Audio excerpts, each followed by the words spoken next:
Hey, this is T. Winn, president of Pipes, Street Educated, and For the Struggle. I'm here with Crown Gangs TV.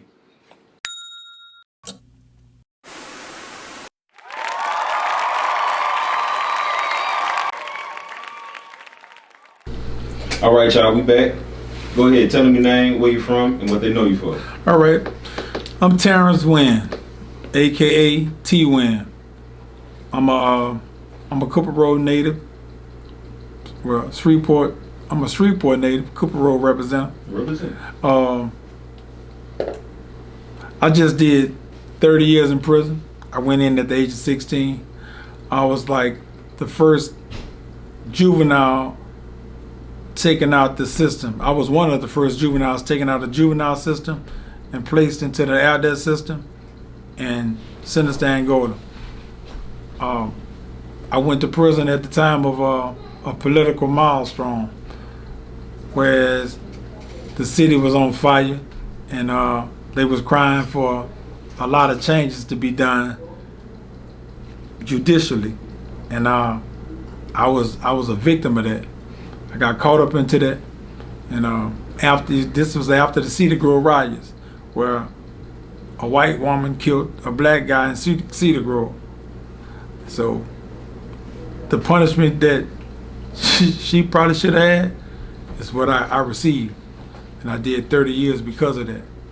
I did 30 years because I was a black person whom committed a crime against another black person, and Tammy Vertigo, whom was the white woman that killed the black brother in Cedar Grove, only received like I think 8 to 12 years, but I received a life sentence for killing another black man. So I'm known for a few things in the past, but now I want to be known for bringing my city back together. I want to be known for really caring and never selling his people out as I walk this walk. And this is a real hard walk to walk, and people are growing weary of walking in the city, but walking is for change. We walk through the civil rights movement, and that walk is the reason why we walk freely today. That walk through the civil rights movement is the reason why we can live in peace with a white woman or a white man, drink out the same fountains that they can. So walking should never be tiresome, because walking can bring changes, especially when you're stomping hard enough. So you can't just walk in silence. You gotta stomp your feet. You gotta show a little anger. You gotta show a little aggression. You gotta show a sense of fearlessness without backing down, because you got invisible walls up. So I want to be known for chipping into them walls and breaking them down like the Berlin Wall was broken down. Right. And I want to play a pivotal role in that within Shreveport, because as hard as we think we are and as hard as we say we are as a city, and we are actually a city of forward-thinking black people, progressive-thinking black people, yet in this day and time we kind of like done lost that mantle, and it seems like we done kind of like regurgitated in thoughts, regurgitated in actions. And I want to be known for stoking a fire, getting that fire to go on again, getting that fire for black people to say, man, I really, really, really, really want to be a part of humanity. I really, really want people to look at me respectfully instead of looking at me with disdain. Because what's more hateful than anything a white person can do towards us is to show disdain. And people really got to understand what it is. Because for him to hate you, there's nothing. You can hate him in return. But when he shows disdain for you, that's when you become invisible to him. That's when he don't give a damn about you. So that's what we got to realize. It ain't about no hate with them to us. It's about disdain. It's about them not seeing you. Because we don't never want to be invisible. So when a person tell you he don't see color, he's telling you he don't see you as a human. He doesn't see you at all. That's the worst thing that can happen to us. So I want to show, man, I want to show our visibility. I want to show I want people to hear our voice. I want people to hear these steps that I'm stepping. I want you to know that this isn't just a march just for show. This is a march for change. So that's what I would like to be known for. Can you tell me, tell us how exactly did you come back home on the streets? How exactly did you become free again? In 1981, I was sentenced to life, and that life sentence came by way of no parole, no probation, no suspended sentence. So I was actually sentenced to a virtual death sentence without having the death penalty. The same results. I was supposed to die in prison just like the man that's on death row. Only thing the difference, he would know his date and I wouldn't know my date. I would just die. In 2012, the United States Supreme Court made a ruling saying that in a case called Miller versus United States, it said that you cannot sentence a juvenile to an automatic life sentence. Well, Louisiana said, like a year later, that law isn't retroactive. Retroactive means everybody behind. Right. So, in 2016, in a case called Montgomery versus United States, which Montgomery being a case in Louisiana, a case out of Baton Rouge that happened a week after Kennedy was killed, no, a week before Kennedy was killed. Montgomery case made it retroactive. So now Miller affects everybody. So I'm a direct result of Miller. A direct result of Montgomery, because Miller made it possible in a sense, but Montgomery made it possible all around. Right. So I walked out the case because I made parole because of those cases. That's great. That's great. Tell me about the incident that happened with the young man leaving from Green Oaks who was murdered. Yes. Tell me about the incident.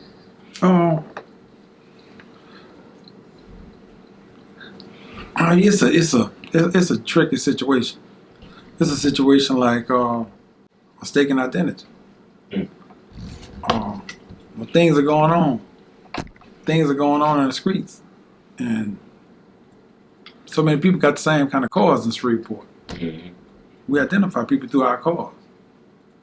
So if you got a Plymouth and they got another dude got a Plymouth, same model, same year, your car, same color, same picture, and man, you into it. I see that Plymouth,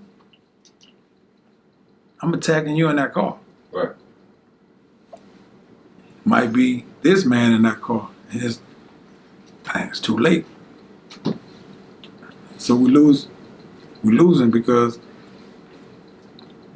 we ain't doing our homework like we should in the streets. Because the streets is no different than the military. Right. Just on a smaller scale. So when it's time for me to go in and do recon, I'm going in to do recon, but I got to do my homework. And sometimes the streets failing to do their homework. So we get fatalities in areas that shouldn't be fatalities. I think the street guys need to go to rifle ranges and learn how to shoot. I mean, you got guns, and guys on the street do it like the military. We can't take the model away. The military trained men, citizens, how to kill. Right. That's what they do. We can't overlook the fact. We'll say it in the name of our country to justify and to make our conscience be at ease with it, but they kill us.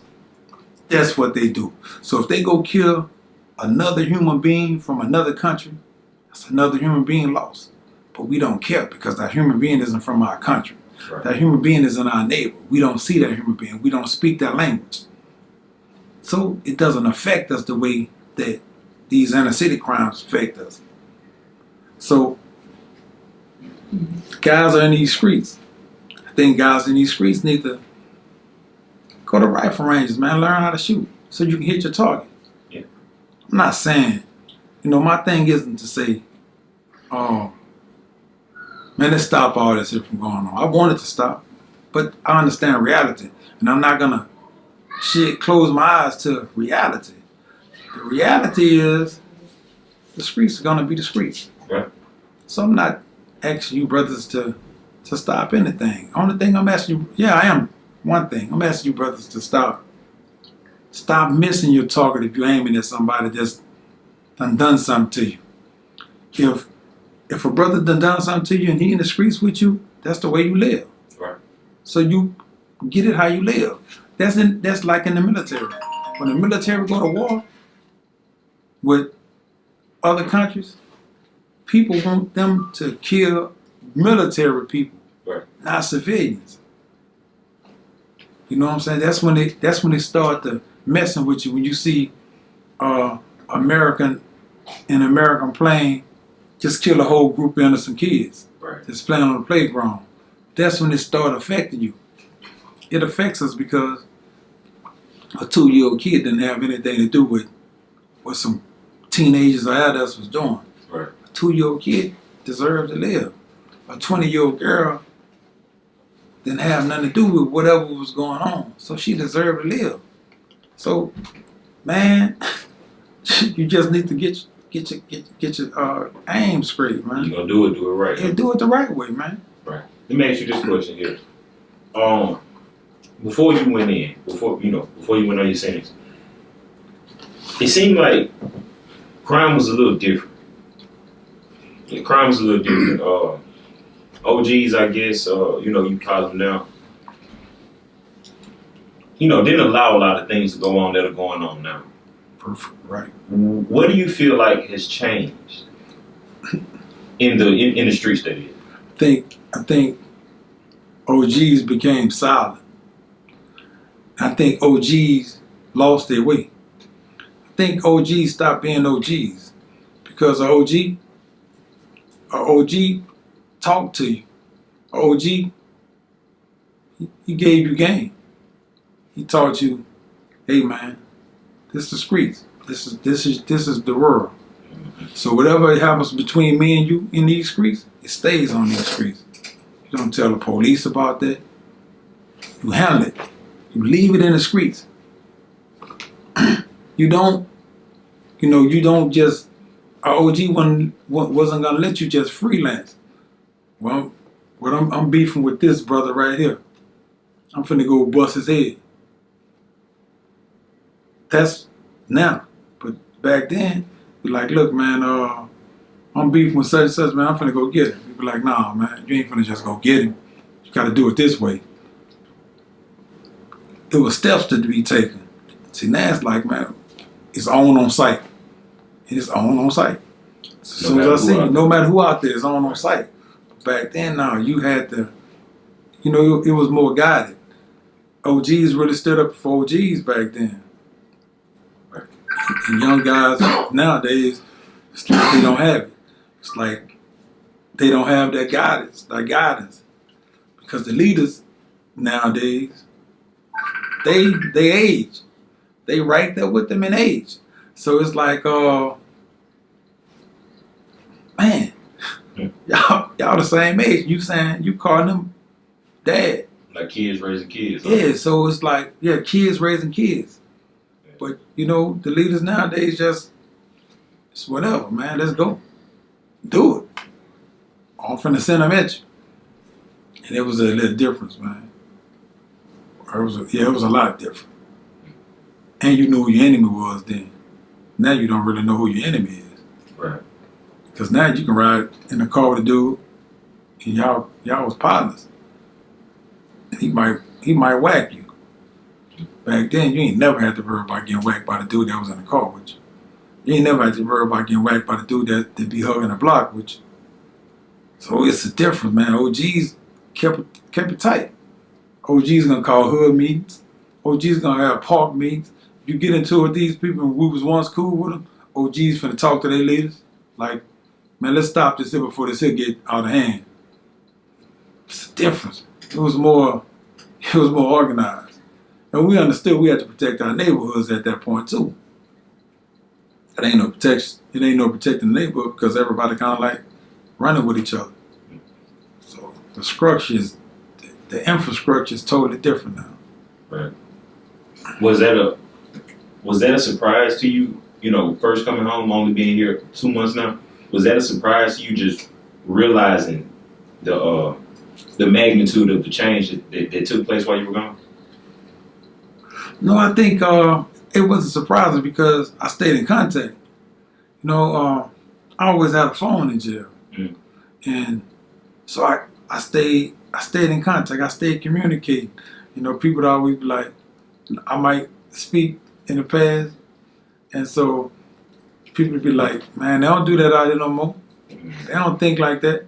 So I was kind of prepared, but to see it, it's kind of shocking to see it because it's like, honestly, there is no structure. Right. You don't know who your enemy is because your enemy is really your neighbor. You know, I listened to a song by Scarface. He said, we turn our backs on our Savior and our X on our neighbor. Man, that's so true, man. We know God is absent in the street. God ain't in the streets. He'll be in the streets every time something happens to you. You're going to call out to him. But God isn't in the streets. So we living out here. We living after Satan. Right. Because Satan is the master of darkness. So we living in darkness in these streets. We don't want the light to shine because we want to get away with our crimes. That's metaphoric and that's reality. Right. So we doing things in the darkness. So man, it's like to say, I don't know your heart. One time I knew my friend heart. I knew what you was made of. I knew what you would do. I knew your capabilities. And I knew that you was going to be responsible with all the things that I knew about you. So I wasn't finna try to exploit your weakness, nor would I try to sell your weakness to the enemy. Now the enemy has become the op. It's no longer your enemy. Who is the op right now? Right. In military parlance, the op is your enemy. But who is your enemy now? And why is your enemy only black? We the only ones doing something to you? It's understood statistically and historically. Crimes are committed by the people that you know. Right. So when a white person, or I'm gonna be more specific, when a cop says that he's scared of a black man, that's bullshit. Because historically, a white person would kill a cop 10 times more than a black person would. So why are you scared of me? We've been known to put down the gun and raise our hands. The white dude has always been known to pull the trigger on the cop. So where you get your fear from here? We killing each other. And you know historically that we are going to commit crimes against each other. Historically, you know that your own kind is going to kill you before we kill you. So where do this lie come from to say that, man, I'm scared, cops are living in fear? And that's a lie. And people go with that. People have taken that and talked about it over and over and over. But it's a lie. So, you know, we are enemies. We are our enemies. And the uniform is our enemy. Because the uniform see you as a threat. And we becoming more and more in danger because everything is so aimed at us. And that's a sad thing, man.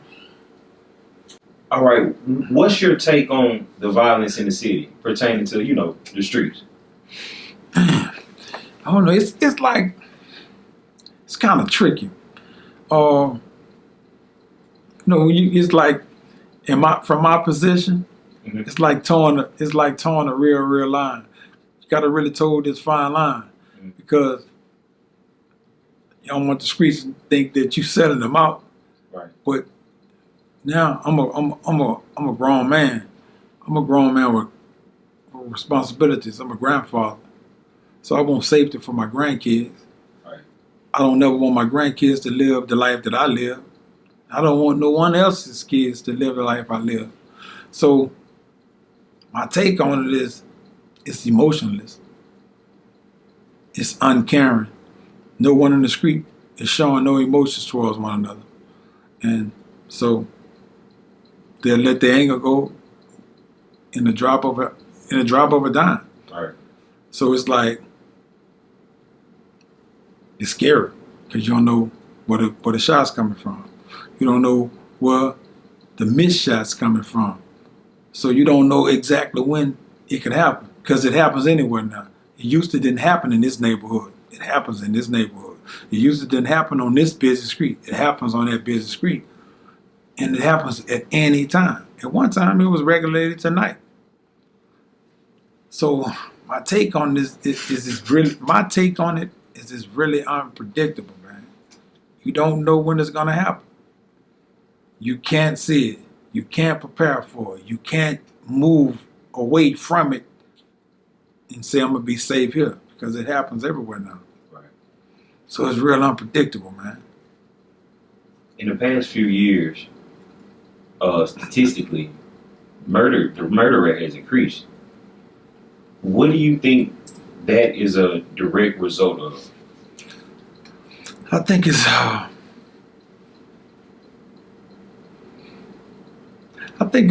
a direct result of people not just talking to each other. Mm. We don't settle our differences through conversation anymore. We settle our differences through triggers. We don't let things go no more. So we got guys that's in the graveyard. They're reaching back from the graveyard. They're reaching back from the grave. And it's a continuation. It's like a perpetual beef. It's like no ending to it. Because he's picking up on it. And it's a continuation. So it's like, man, sometimes you can't see no ending to it. Right. Sometimes you can say, man, it's gonna play itself out. Now, can we actually say that? Right. It's hard to say. It's scary. Once upon a time, you had entities such as, the Black Panthers, and even the Bloods and the Crips before they became, known for what they're known for now. That would actually police the neighborhoods.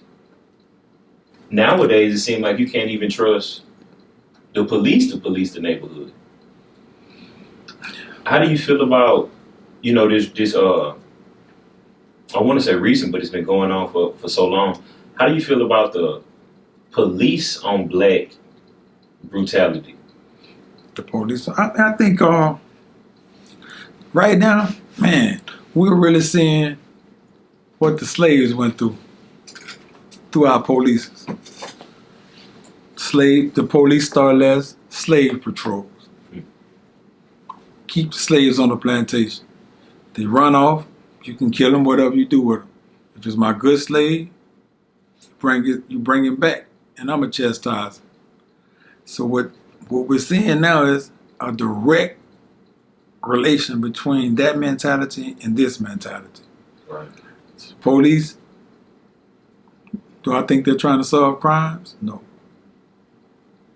If you was trying to solve crimes, you got cameras in certain areas. The cameras will tell on you. Guys nowadays, they tell you what they're going to do on the internet. So you got the internet to look at. This is investigative work, because guys are seemingly forgetting that you are telling on yourself by going on these media broadcasts and telling everybody what you're going to do, and then it get done. I went to prison on eyewitnesses' account. Police don't go to jail on eyewitnesses' account. That's not enough evidence. Police don't even go to jail on video account. It's not enough evidence. So police can kill this problem. You black, I can kill you. You my problem. And I can say that, man, I thought he had a gun because he got so much gold on. And your gold reflected in that light. So I fired. Now we all know that if something reflected in that light and it's a gun, you ain't gonna have time to fire you because you fired upon. Right. But now we can, and we believe it because we'll look at that, the reenactment of how they have it, and we'll say, yeah, you did.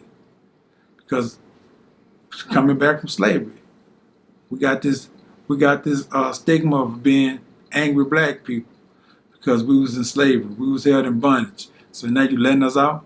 Now we're gonna be aggressive and we're gonna be angry. So the white man, he's supposed to be so afraid of this angry black man who has been depicted as beasts on TV and commercials, whom has been depicted as some type of brutally animal. Right. So they never get away from that. So when they come into these neighborhoods, they don't care. They ain't really concerned about solving anything. Because, they ain't really caring about that. So it's, like I said, it just goes back to the slavery, to the whole system of white supremacy, which started during those slavery years. This whole system that people saying we need to change, that they never identify. They never say that, let's start from the beginning when the system was put in place. That's the system that was put into place at the beginning. They never talk about that. How the police department started. How the police department go to target practice and they shoot at this black target. They taught to shoot at the heart on this black target. Never taught to shoot in the arm. They never taught to de-escalate situations by talking to people. If a person is just, if you out there with a gun on a person and he ain't fired on you within seconds, you can talk him out of it. They don't try to de-escalate situations. They just do it. And we look at it. We look at it and we don't say anything because we got so many other problems with us killing us that we can't look away from. So police just do what police do. Yeah. I feel like prerequisites to be a police officer should change. I feel like officers should go through some sort of psychology training before they let them, loose in the field. This police brutality isn't just a local issue. It's all over the nation now. Most recently, where is that? It's Minnesota. Since then, man, we done had the brother in Lafayette who was just buried Friday. Right. We had the brother in Bossier who was just killed last month. Mm-hmm. No, month before last. We had the brother that was just in Winn, something like that, was shot 8 times. He's paralyzed. He isn't dead. Mm-hmm. We had the brother in Atlanta since then. Mm-hmm. Man, we done had some high-profile cases since then that doesn't receive the attention that George Floyd did. All police involved. All police. I mean, we don't have to. We got our own George Floyd's here. Right. In the Shreveport Bossier Metropolitan. Right. I agree. We don't say nothing. Man, when you look at, it's sad, bro. This is sad. Coming from prison, this is like the saddest thing I see. And people don't ever really ask me about this. The saddest thing I see is, man, no courage in the black community. Right. That's the saddest thing. Our courage is against one another. That's what hurts me so much. It's just, I'm going to be a man against you. I'm not going to be a man against the system that keeps his foot on our neck. Right. We are George Floyd's. The black communities in these cities is George Floyd because the system actually has his foot on our neck. So those 8 minutes and 46 seconds that we saw George Floyd die from, we live it tenfold within our communities. Right. We never challenge the system. We never say nothing. And a black man just got shot 16 times in Bossier City, man, by white cops. And they lied and said that he had a knife and he didn't have anything in his hand. That doesn't hurt you. That doesn't affect you. A couple of days before, a 65-year-old black man head got blew off in Bossier City. by a little white kid, That doesn't affect nobody. You know what I'm saying? A little black kid just got the GOAT. His father's running for city city marshal here. Was killed because his car was parked in front of a white guy's house. Don't nobody say nothing about that. You know? So we are the George Floyds. Our communities are George Floyds. Right. We live those 8 minutes and 46 seconds every day. You know, we live that every day. It was so shocking because we saw it. But I see it now. I see it every day. And it hurts.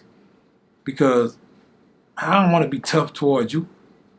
And you ain't my enemy, man. You my brother. And a physical white man, he actually isn't my enemy. Now, they got some that's within their race that's my enemy because he hate me. Or, like, I ain't going to say he hate me. He see a lot, it's a lot of disdain from that. So he want to see me up under the bottom of his feet. I'm saying white people as a whole, man, we got to be together. And some of them kind of would be with us. But, man, we are truly George Floyds, man. All of us are George Floyds, man. We all suffering. I agree. It's sad. It's so sad. Because we ain't got that courage against nobody else but each other. Right. So what's your whole take on this COVID-19 situation? I'll probably be considered a conspiracy theorist, but let's hear it. I'm not gonna say I'm a conspiracy theorist, person either, but let's hear it because I think it has a lot to do with our government. When you look at it and you just kind of like study it, every time new technology has come into existence, we've had some form of COVID by a different name. Our government knew this was going to happen with this 5G technology that was being released. So our government was prepared. Bill Gates now, they knew what was going to happen. This is the man over the technology. So they knew. That's why he was such an expert on it. So I think that, and it was aimed at us again. Everything is aimed at black people. So we became the group of people that only has 13% in America became the biggest losers in death for COVID because so much of this technology for 5G is placed in our communities. Right. So maybe it's a conspiracy, but I think the reality is it's in the numbers. Yeah. We died at more larger numbers than any other ethnic group. Right. So why did we die from it at such an alarming rate as opposed to other races? Whites make up the biggest population in America. Mexicans come in second. We third. Yet we number one in death from COVID. So I think it was government mandate. People kind of like close their eyes to the government so much because they believe in the government. So people don't want to think no evil when it comes to the government. People don't see them doing anything outside of governing. Right. But look at our neighborhoods. Look at how poor we are. Right. And you believe in that government? You gotta open your eyes to some reality. How do you think the black community is dealing with the pandemic financially? And do you think there's room for recovery? Oh, there's definitely room for recovery. For black people that's always dealt with poverty, great. We have been poor since we've been here.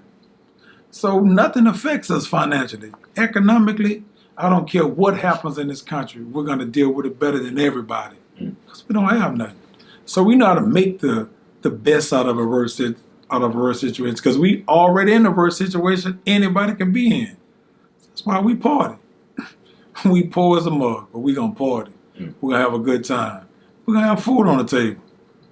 We're going to be able to feed the community and everything. And we're going to smile doing it. Because we've had nothing. Nothing from nothing leaves nothing. So what we do, we turn it over and have fun with it. We ain't going to commit a suicide or anything. Everybody else going to commit suicide because they ain't used to having. They ain't used to not having. It's so common for us. And you know what we're going to do? We're going to still be the number one spenders. We're going to still spend more money than everybody else, and we ain't got none. I agree. I agree. Yeah. How you feel about black business in Shreveport? I don't feel like there's enough. Man, we 67% black in Shreveport, man. We don't have nothing. Yeah. Man, that's what we absent at in ownership, in business ownership. Man, we are great entrepreneurs historically as a race. Like I say, we don't have anything, but we make something. Man, we done made big capital. When you go look at Oklahoma, at Black Wall Street. When you go look at Florida, at Rosewood. You can go look at Hersey, right now, you can go look at Hersey, Pennsylvania. Well, and you can see black ownership and black capital, where black people can buy anything. They got a capital to buy anything. So we know we can do it. We entrepreneurs. We started hip hop. Globally, this is it was a phenom. It's so powerful. It's just a norm now that they don't much really want to talk about it. But that started from black people, poor black people. Right. And through hip hop, we done became rich. Man, we just had a brother from the Cook Road to sign a $55 million contract. I mean, I'm wrong. A $80 million contract. Man, got $55 million guaranteed. You know what he can buy with them $55 million if he was to come back and hopefully invest in our community? Bank. He got bank. So now he got power. So we know that the system in Shreveport is designed not to give you that much power. So we know that if he was to come try to flex, things could happen, but he got it. Man, I go in my neighborhood, I buy a Cook Road shirt from Iranians. I don't see $1 going back in my neighborhood from an Iranian. Right. I don't see Iranian living in my neighborhood, but he owned every store in my neighborhood. That's right. Man, I think in my neighborhood, which is the biggest black neighborhood in America, that's a thing to be proud about. We don't own nothing. When I left and went to prison, white people, they own nothing in our neighborhood like talking about it. All the land owned by white people now. So it's like, damn, we finna be the indigents. Because the Cook Road set off on its own, so it's like, that's our reservation. But the Indians own. The white people gave them a little bit of heart because they dealt with them like they dealt with us also. But they was nice enough and kind enough to at least get them a part of their own world. Look, I'm going to put you on this land, this jersey. Whatever you get, that's on y'all. I'm going to give y'all something. It's like us. We're on our own. They call the Cook Road the island because we set off by ourselves. Right. And we don't own nothing. But when I come out in the city, just the other parts of the city, it's no black ownership. The best chicken place in Shreveport is Southern Classic. A white man owned it. It's crazy. A black person gave him the recipe. And we addicted to that chicken. When we gonna own something? When we gonna say, look, I'm finna start this in, I'm finna eat this in on my own. And then when we do own stuff, I see, man, we don't have a professional attitude. That's sad. So it turns us away from each other. Because if I come into your establishment as a black person to support you, I think you're supposed to be hospitable. Right. I think your etiquette is supposed to be eloquent enough that I'm going to be, here, man, here's a tip, man. I appreciate the hospitality, man. Right. You was a good host or hostess. Coming in now. Man, I don't know what that is. Man, you can go on, man, look. Hey, man. Come on, man. Be professional. Right. I'm trying to support you. I want to give you the same that I'm gonna get anybody else. But I'm coming to you because, I'm coming to you because you're black. So we lose in areas. Man, we losing. We done lost 1 million businesses. Man, I've been gone 30 years. So the black dollar was way more valuable when I was home 30 years ago. Because black people's trying to come together. Man, let's come together and buy this here. Let's come together and do this here. And white people really, really was fighting you back then. You was seeing that racism. Nah, y'all ain't finna own nothing. And black people was going to war with them. Now, you don't really have to go to war with them. But we losing because of our attitudes in a lot of places. Gotta have better attitudes, man. But we need to own them. Why do you feel like black people don't spend their money in, with black businesses here in the city? Because we it's like on the streets, what we do to each other. We kill each other. Yeah. In business, metaphorically and theoretically, it's the same thing. Mm. They kill you when you go in their establishments. Mm-hmm. You don't treat us like we supposed to be treated. Man, we in American business law, in business school, business class, the number one principle in every business school you go to in America, whatever university, the customer is always right.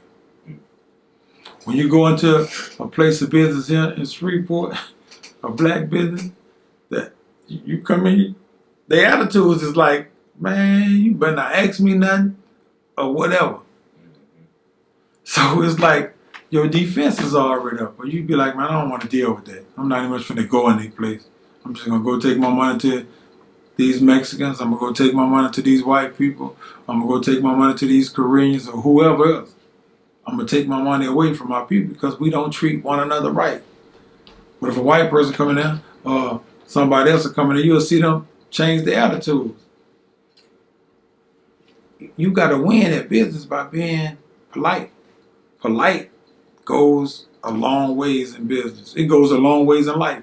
You can be polite to a person on the street, man, and it'll make them look at you like, man, I ain't think, even if they don't say it, they'll be like, man, I ain't think he was that polite. That was kind. That was nice. Because you can change somebody's life. You can change somebody's day. They could be going through a bad moment, and your politeness can change their mood for that person.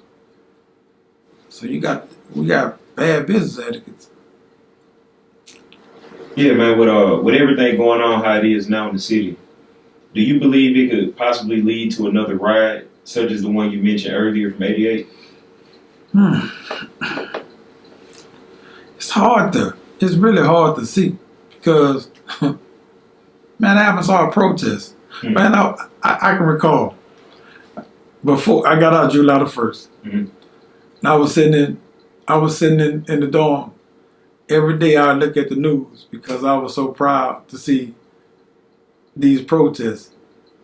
Man, that was so prideful. I had so much pride, and I just used to always look at that and I'd be like, man, I'm gonna go home. I'm gonna get a chance to be a part of that. Man, when you come here, you be like, you so disheartened. You're like, man, you just sad. I mean, I have literally shed tears because, man, don't nothing affect us. Don't nothing make us come together like talking about it. Don't nothing make us say we tired. Now you hear mothers saying they tired because the kids dying. And man, we dying. Man, we dying tragically, but that's not really making us come together. So it's hard to see. It's hard to see in history repeat itself in that area. And that was a beautiful moment. That was a really, really beautiful moment. It was really, really powerful, man. Everyone came together. Everyone came together for a human cause. Right. People were so fed up with it. And it just blew up. Man, we done had, in these cities alone, this year, we done had, 3 cop murders, 4 cop murders? Nobody outside of this place know about that. We have yet to protest that one time. Well, the nation put the camera lenses on us, and people from all over the world come to these areas. Not one time, man. Brother Jess was beat. What his name? Tommy McClandon, whatever his name. He was just beat to death by the police. Beat physically, not even much shot.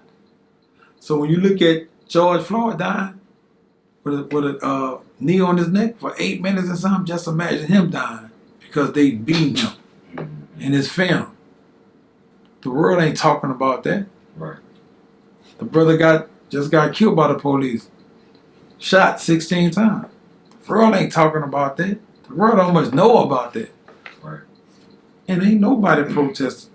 You ain't much had 10 people out protesting or picketing, saying, man, we want some justice on this. So we so I ain't gonna say divided. Man, we demoralized. We crushed. Seem like we don't much have any testicles, man. Our women are our leaders here.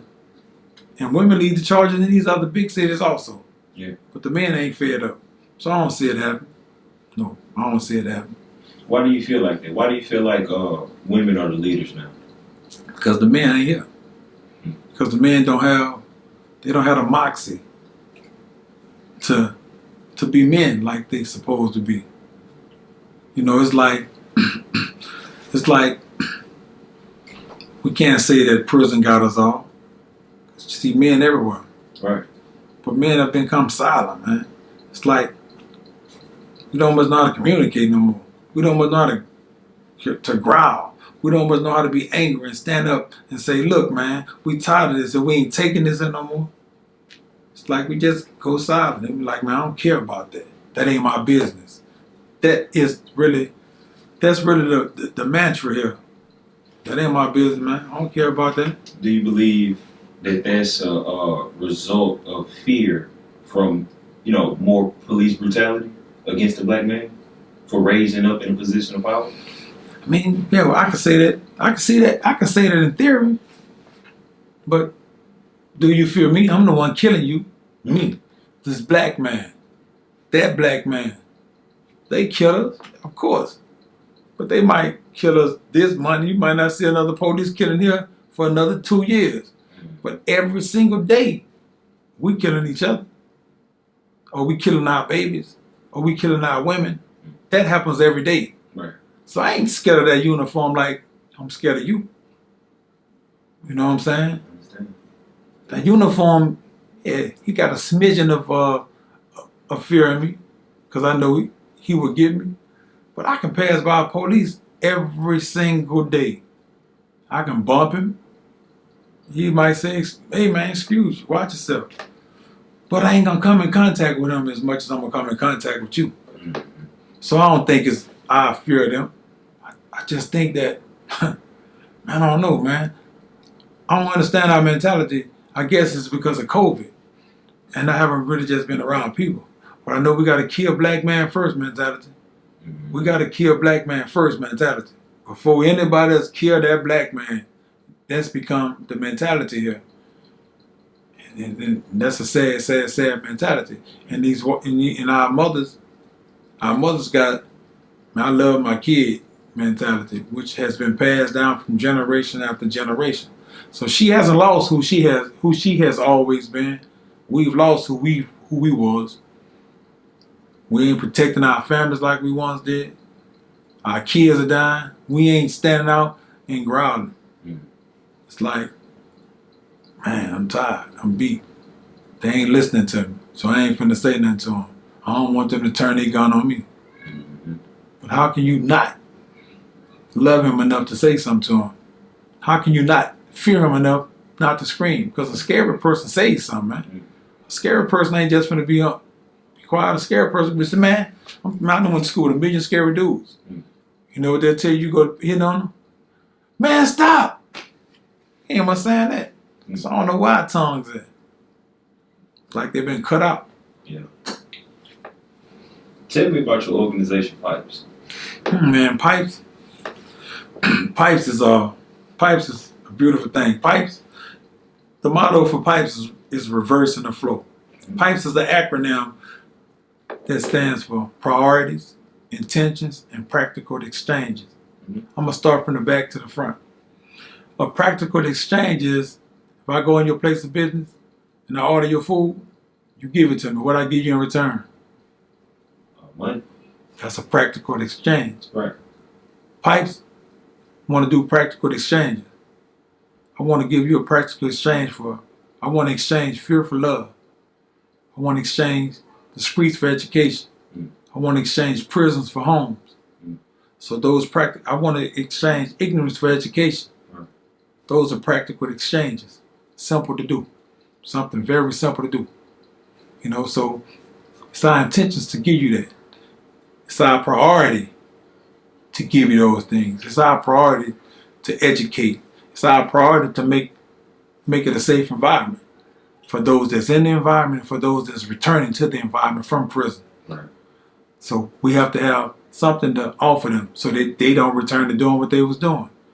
Some of those guys have been in prison for so long that they no longer have a family.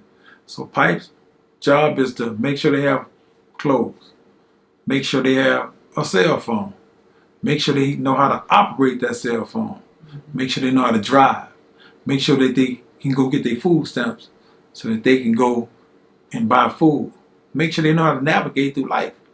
Simple things. You know how hard it is to go to a self checkout? Our job is to teach you how to do that because most of them was gone through this change, through this technological change. Right. So PIPES is to change, is to teach you that, but it's to reverse the flow because who prison affect more? The ghettos. Right. So it's about us educating our kids to tell them, man, look, put down that gun.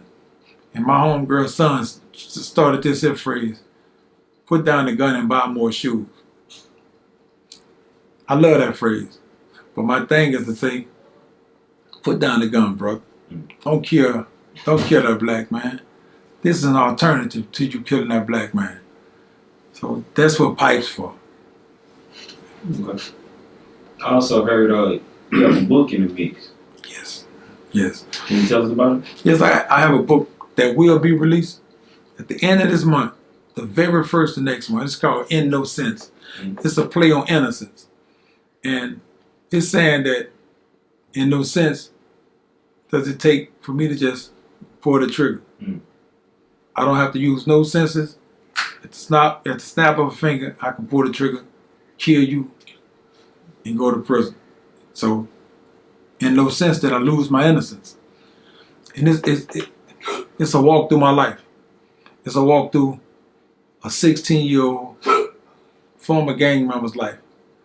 A guy who got in trouble. I left my little brother here for 30 years. My younger brother is 6 years older than me. I did a lot of things in the streets to make sure my brother could walk the streets safely so that he didn't have to walk in my footsteps. I hurt my mother. I hurt my mother tremendously. I hurt my family.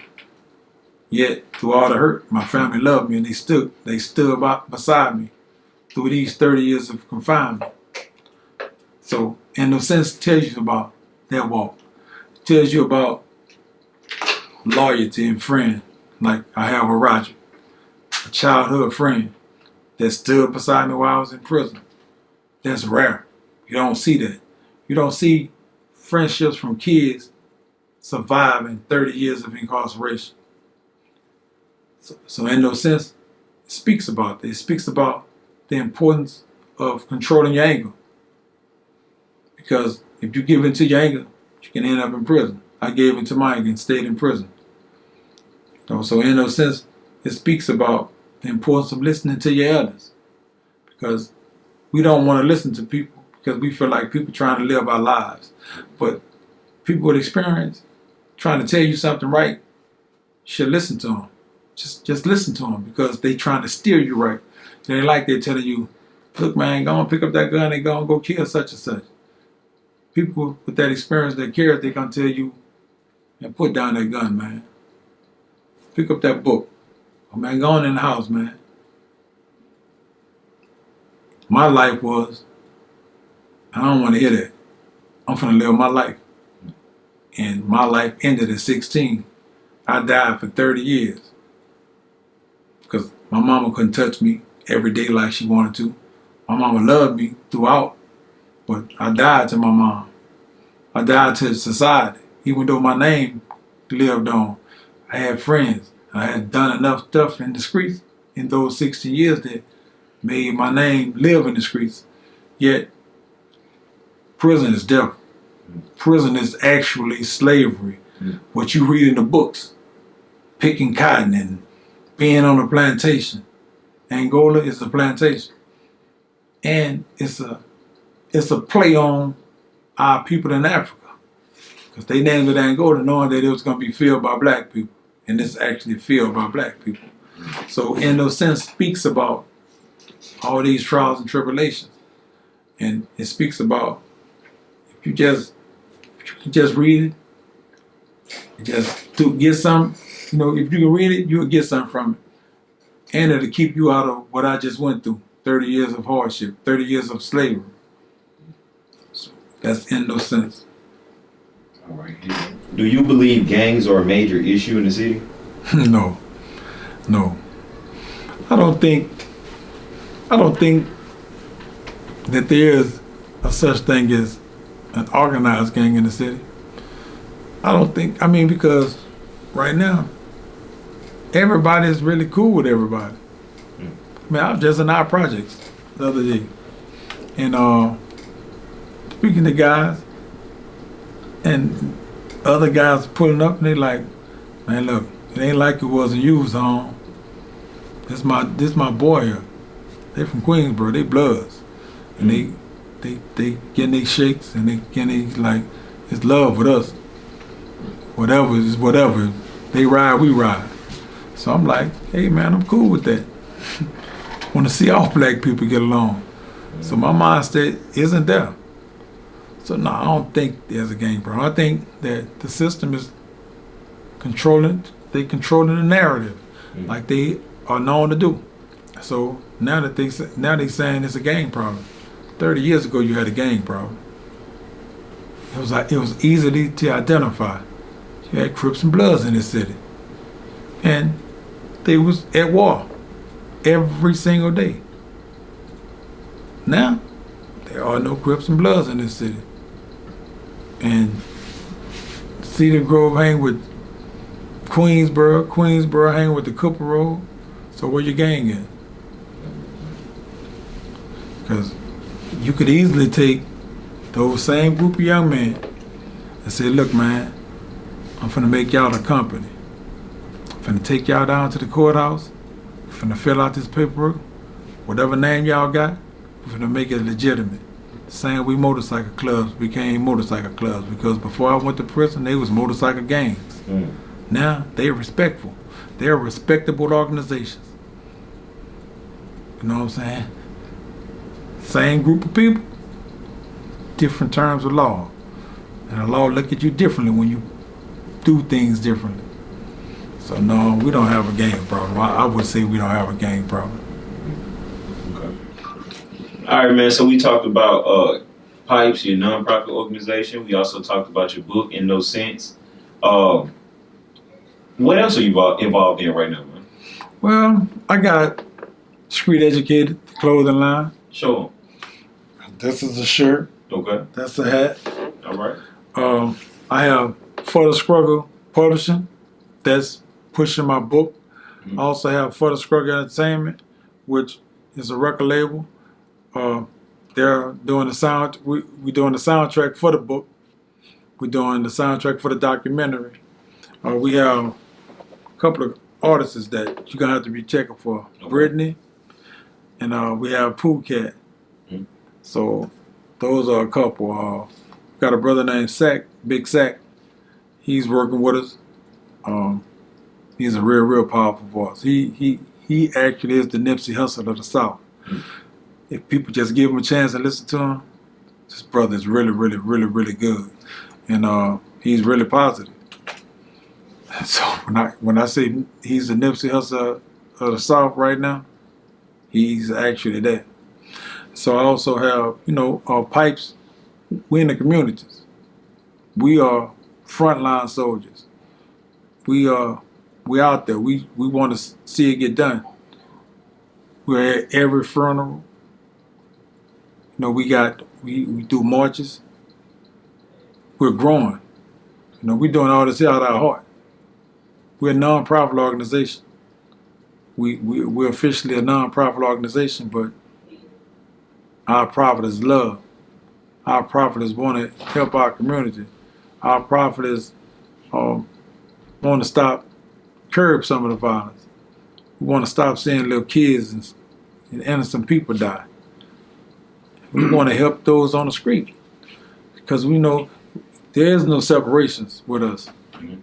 We are a direct reflection of those guys on the street. So we love them, and we want them to see alternatives. We want to give them alternatives to the street. We want to help place them in jobs. We want them to know that, man, it's not supposed to be easy, Right. but it shouldn't be so hard neither. And we got to stop being so hard towards one another. And that's what pipes is for. So we got a lot of things planned that's big to try to bring the community in the streets together because we have separated so much. So, and this just falls up under being street educated. And I want people to understand that street educated isn't to say not to be academically educated, because to be street educated, you have to be academically educated. It's to say that I am actually academically educated, yet I'm not going to forget these streets. I'm not going to forget that these streets is where I got to aim my power at to make positive changes. Right. It's to say that, man, you got to go to school. School is very, very important. Right. Right. It is the number one thing of importance in this country if you want to be employed. So it showed the coolness of it. So that's street educated. But for the struggle, it's to say, man, I'm for this struggle that's going on. I'm all the way down with it, and I'm all the way down to make changes. So those are the things I'm involved with. I'm also involved with working with the female organizations in this city. Mm-hmm. The females of SOS, Saving Our Sons, and these other groups that I'm not calling by name, but we working in conjunction with one another, Right. because we understand the importance of we got to redirect our attention to the value of life within this city, because by us having so poor a value on life, it's the reason why these businesses are leaving. And people got to start being alarmed and alert by that. Businesses are leaving this city and they're at an alarming rate. And it makes the population decrease. Because with businesses, what a person want to come here for? Right. So I want people to understand we got to offer something to people for people to start coming back to the city. Because Bossier has outpopulated us tenfold in 30 years that I've been gone. And people got to wonder, where has all the people gone? We went from being at 300,000 people to under 200,000 people. Bossier went from being 35,000 people to over 100,000 people. And Bossier started growing. Shreveport isn't even much building. It's like we're at a standstill. It's like we're at a time warp. Right. People got to understand that. So Pipes want to work with the government, the city government, to try to usher in jobs coming back. We got to steer jobs back here, man. Right. You'll say that you want the violence to stop, but what you offering the kids? They don't have nothing to do but play with guns. Mm-hmm. Everything has stopped since I've been gone. There is no more sport. They don't have recreational basketball. Where you got teams that's outside school that play for things, in organized games. I know everybody isn't off in the sports, but then you got other forms of entertainment. You got other things like back to school things. You ain't seeing none of this here. Mm-hmm. I'm in a neighborhood that had 3 elementary schools. 2 of them closed down now. What you doing with them buildings? You don't close schools down in white neighborhoods. So it's about we got to educate. We got to educate our people, man. It's about the people that's tax paying, the voters, because they just being quiet about stuff. You know, we ain't making noise about nothing. Man, Bossier is prosperous. We aren't prosperous. We have become the baby city to Bossier, man. Bossier used to have to come over here for everything. Now we got to go to Bossier for everything. Right. It's a role reversal. We got to start looking at that, and that's what Pipe's trying to do. Is there anything else you want to tell the people before we close out? Yes, I would like to tell the people, man. And it's about love, man.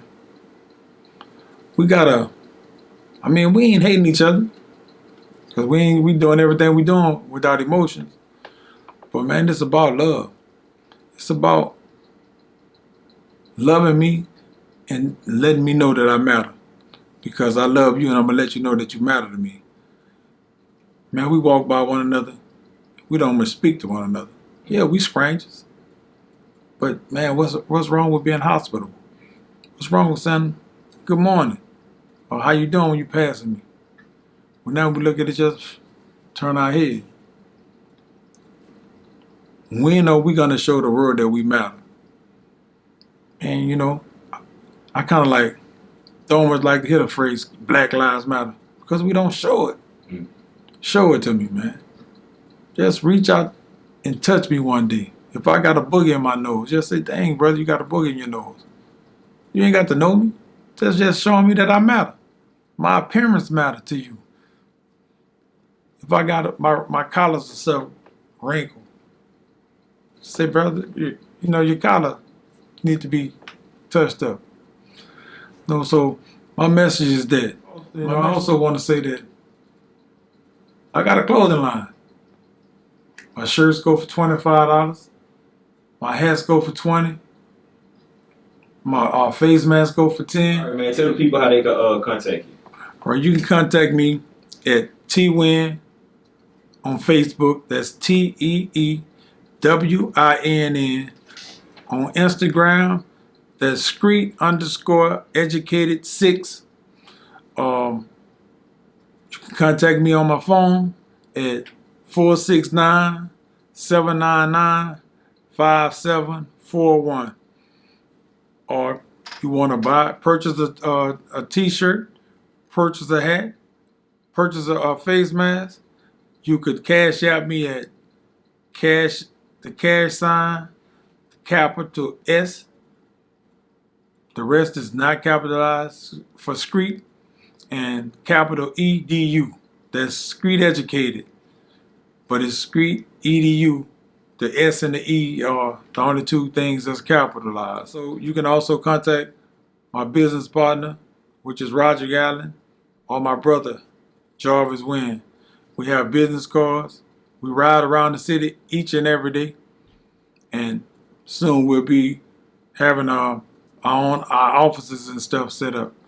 So right now, those are the forms that you can contact us at. All right, man. I appreciate you coming down. I really enjoyed you, and I know the people are going to enjoy it when they see it, man. Thank you, man. Thank you for having me. All right.